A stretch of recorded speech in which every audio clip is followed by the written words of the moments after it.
नमस्कार, मैं हूं आपके साथ विशाल कालरा।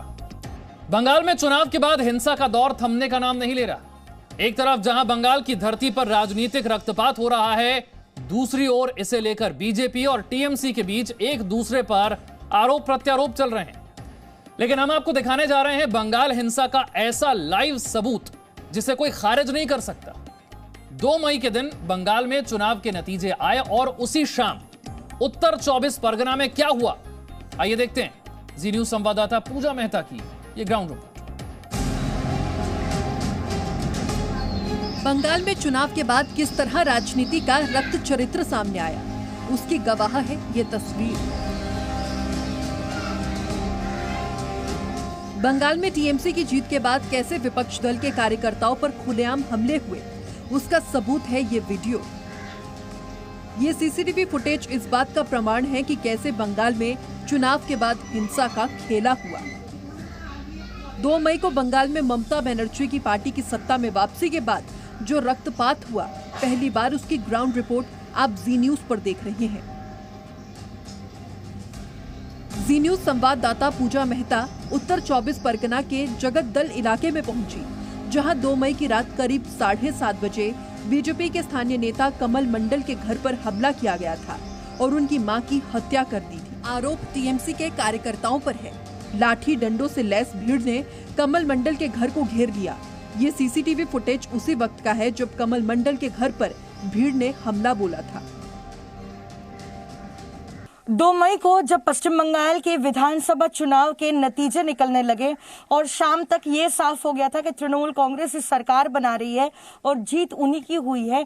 उत्तर 24 परगना के जगतदल में जो बीजेपी के कार्यकर्ता है और बूथ 171 के प्रेसिडेंट कमल मंडल के घर में यहाँ पर तोड़फोड़ की जाती है। उनका आरोप है तृणमूल कांग्रेस के कार्यकर्ता आकर उनके घर पर हमला किया और साथ ही उनकी माताजी पर इतनी गहरी चोटें आई हमले के बाद कि उनकी जान भी चली गई।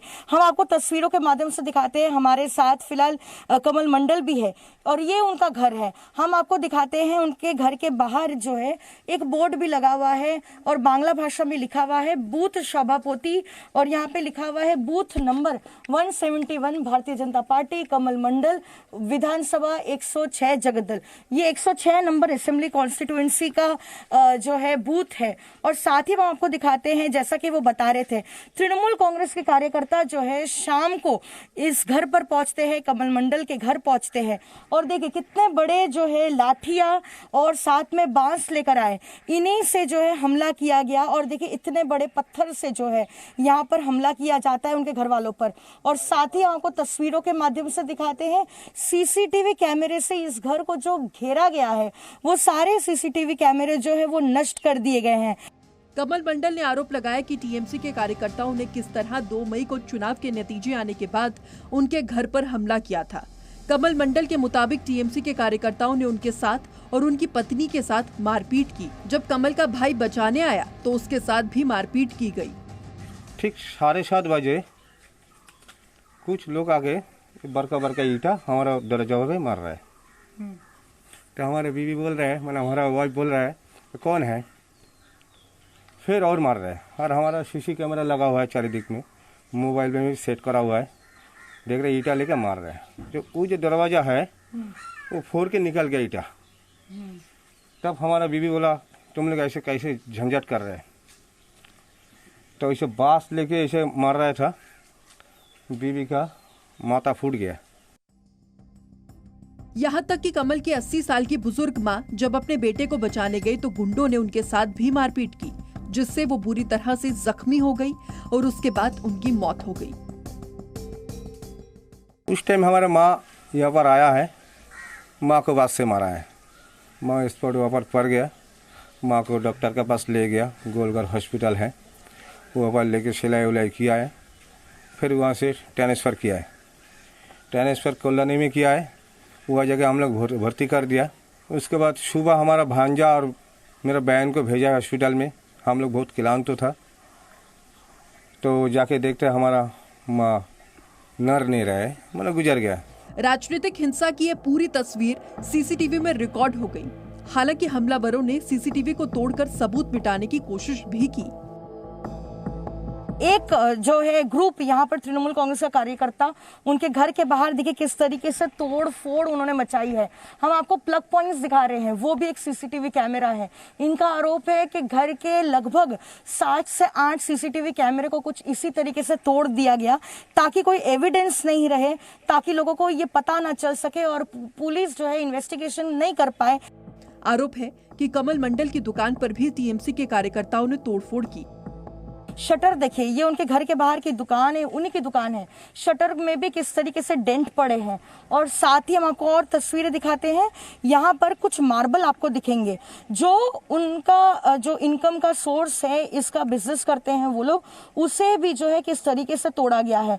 और घर के तो चारों ओर जो है काफी ज्यादा यहाँ पे रैंसैकिंग की गई है, यहाँ पर बहुत ही ज्यादा तोड़फोड़ मचाई गई है। यहाँ पर पुलिस ने इस हमले में 2 लोगों को गिरफ्तार किया है। ममता बनर्जी राज्य में कानून और व्यवस्था की दुहाई देती है और राजनीतिक हिंसा के लिए बीजेपी को जिम्मेदार ठहराती है, लेकिन ये तस्वीरें ममता के दावे पर सवाल खड़े कर रही हैं। पूजा मेहता, जी मीडिया, उत्तर 24 परगना, पश्चिम बंगाल। बंगाल में आम जनता तो आम जनता, केंद्रीय मंत्री भी सुरक्षित नहीं। आज पश्चिमी मिदनापुर में केंद्रीय मंत्री वी मुरलीधरन की गाड़ी पर हमला किया गया। लाठी डंडों से लैस भीड़ ने मुरलीधरन की कार पर अटैक कर दिया, शीशे तोड़े गए और हमले का आरोप टीएमसी के कार्यकर्ताओं पर।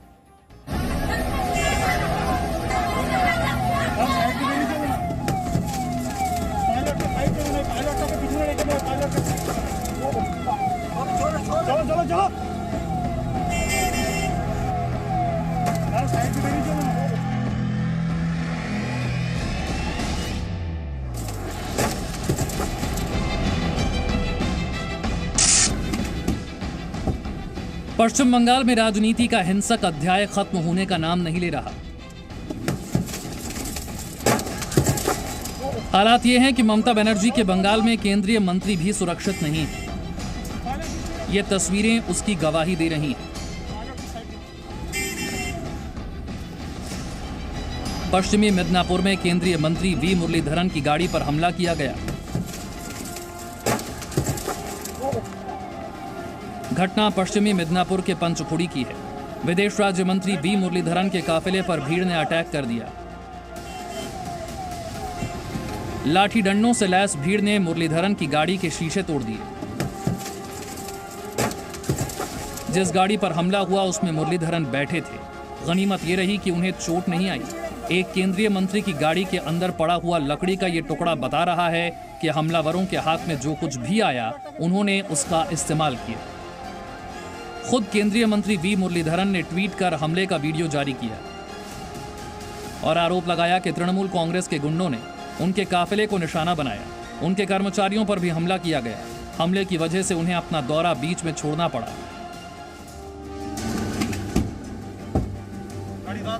जहां हमला हुआ वहां तृणमूल कांग्रेस का झंडा लहरा रहा था। इतना ही नहीं, पास में एक घर की दीवार पर तृणमूल कांग्रेस का चुनाव चिन्ह नजर आ रहा था। इससे यह समझा जा सकता है कि इस इलाके में टीएमसी के समर्थक रहते हैं। अब अगली तस्वीर देखिए। इसमें कई लोग सड़क पर इधर उधर घूम रहे हैं। कुछ लोगों के हाथों में लाठियां हैं, जबकि कुछ ने पेड़ की टहनियां तोड़ रखी हैं। उनका अंदाज बता रहा है कि वो किसी हमले की तैयारी में, और इसका प्रमाण कुछ ही सेकंड बाद मिल जाता है जब इस शख्स ने यहां मौजूद बाइक सवारों पर हमला बोल दिया, जबकि दूसरे युवक ने पत्थरबाजी शुरू कर दी। बाइक सवार वहां से जान बचाकर भागे। इसी बीच केंद्रीय मंत्री वी मुरलीधरन की गाड़ी वहां पहुंचती है। इसके बाद जो हुआ वो बेहद चौंकाने वाला है। अचानक भीड़ मुरलीधरन की गाड़ी की तरफ लपकती है। एक शख्स गाड़ी का रास्ता रोकने की कोशिश करता है, जबकि टी शर्ट और लुंगी पहने एक हमलावर डंडा लेकर गाड़ी पर अटैक कर देता है। तस्वीरों में आप देख सकते हैं ड्राइवर के पास वाली फ्रंट सीट पर केंद्रीय मंत्री मुरलीधरन बैठे हैं। हमलावरों को देखकर ड्राइवर गाड़ी मोड़ने की कोशिश करता है, लेकिन इस बीच डंडे की चोट से कार का शीशा टूट जाता है और डंडा गाड़ी के अंदर आकर गिरता है। यह सब कुछ दिन के उजाले में सरेआम हुआ। यानी हमलावरों को किसी तरह का डर नहीं था। वो पुलिस की मौजूदगी में एक केंद्रीय मंत्री की गाड़ी पर हमला कर रहे थे। इस एसयूवी को देखिए, ये पुलिस की गाड़ी, इसमें पुलिस वाले सवार हैं, लेकिन उनके सामने भीड़ ने केंद्रीय मंत्री मुरलीधरन की गाड़ी पर हमला कर दिया। इससे साबित होता है कि हमलावरों को पुलिस से कोई भय नहीं था। वीडियो में इससे पहले भी भीड़ के बीच एक पुलिस वाला नजर आता है, लेकिन वो हमलावरों को रोकने की कोशिश नहीं करता। इसके बाद मुरलीधरन का काफिला और पुलिस की गाड़ी वहां से चले जाते हैं। केंद्रीय मंत्री हमारे साथी मुरलीधरन जी पर हमला हुआ है। आज लोकतंत्र को शर्मसार कर दिया पश्चिम बंगाल सरकार ने। ये सरकार स्पॉन्सर्ड हिंसाचार है, उसके बिना ऐसा हो नहीं सकता और इसकी जितनी भर्त्सना की जाए कम है। जिनकी उपस्थिति में इस तरह का हमला हुआ है उस पर भी कार्रवाई होनी चाहिए और यह हमला अगर मंत्री सुरक्षित नहीं है तो फिर सामान्य जनता और कार्यकर्ता का क्या हाल है।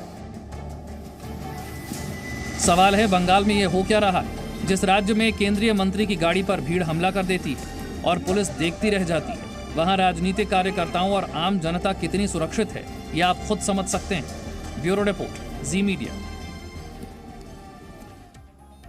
और बड़ी खबर यह है कि पश्चिम बंगाल में केंद्रीय विदेश राज्य मंत्री मुरलीधरन की कार पर हमले के मामले में कार्रवाई भी हुई है। ममता सरकार ने 2 एसआई और 1 एएसआई को इस मामले में सस्पेंड कर दिया। साथ ही इस मामले में अब तक 8 लोगों की गिरफ्तारी भी हो गई। तो बंगाल में हिंसा को लेकर केंद्रीय गृह मंत्रालय ने बंगाल सरकार से जवाब मांगा है। केंद्र सरकार के अधिकारियों की एक टीम हालात का जायजा लेने बंगाल पहुंची है, जहां बीजेपी नेताओं ने इस टीम से मुलाकात की है। ममता बनर्जी ने बंगाल में राजनीतिक हिंसा में मारे गए हर व्यक्ति के परिवार को 2 लाख रुपए की सहायता देने का ऐलान भी किया।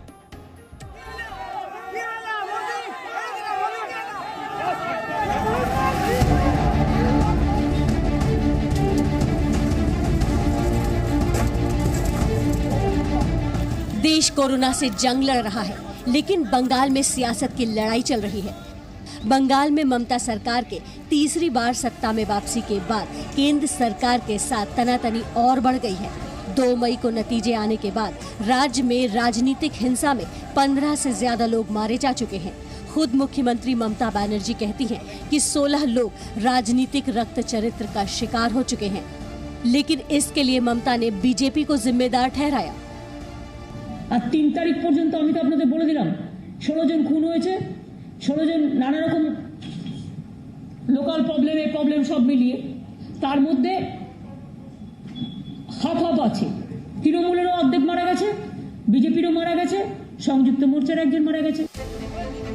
बंगाल से उड़े खून के छींटे दिल्ली तक पहुंच रहे हैं। पश्चिम बंगाल में हो रही हिंसा पर केंद्रीय गृह मंत्रालय ने राज्य सरकार से रिपोर्ट मांगी है। इसके अलावा गृह मंत्रालय ने 4 सदस्यों की एक टीम को बंगाल भेजा है, जिसकी अगुवाई एडिशनल सेक्रेटरी लेवल के अफसर कर रहे हैं। बंगाल बीजेपी के नेताओं ने गृह मंत्रालय की टीम के साथ मुलाकात की और आरोप लगाया कि तृणमूल कांग्रेस की सरकार राज्य प्रायोजित हिंसा को बढ़ावा दे रही है। जो चल रहा है जिलों में, लगभग आधा विधानसभा में इस प्रकार मारकाट खून खराबा हुआ है, 21 खून हुआ है। उसके बारे में हमारी पास जो इन्फॉर्मेशन थी हमको बताया और जाकर डिस्ट्रिक्ट में, रूरल में लोगों से मिल करके वास्तव परिस्थिति देखने के लिए हमने उनको निवेदन किया, जबकि चीफ सेक्रेटरी जाने के लिए मना किया है। आप लोग जानते हैं हर बार कोई ना कोई सेंट्रल टीम आता है तो ये लोग रोकते हैं। हमने बोला अगर हम नहीं जाएंगे गांव में तो आपको वास्तव पता नहीं चलेगा, इसलिए जरूर जाना चाहिए। वो लोग जाएंगे। तो सर आज उन्होंने नवार्नो में भी गए थे, आज ही आए हैं, अभी कहाँ जाने का पहले सबसे पहले बोलेगा सर? तो उनके पास लिस्ट है 5-7 जगह जाने के लिए। हमने आग्रह किया कि जहाँ जहाँ ज्यादा नुकसान हुआ है वो अपना तय करेंगे कहाँ जाना है। तो आप लोगों ने ये रिपोर्ट, फिर आप लोग की ओर से जो रिपोर्ट था वो आप लोगों ने, हमने पूरा लिखित में हमारे पास जो रिपोर्ट उनको जमा किया है। बंगाल में टीएमसी की सरकार है, इसलिए राज्य में कानून व्यवस्था की जिम्मेदारी भी उसी की है। लेकिन ममता बनर्जी के पार्टी के नेता इसके लिए भी बीजेपी को कटघरे में खड़ा करने की कोशिश कर रहे हैं। Presenting B News app available on Google Play and App Store. Download it now.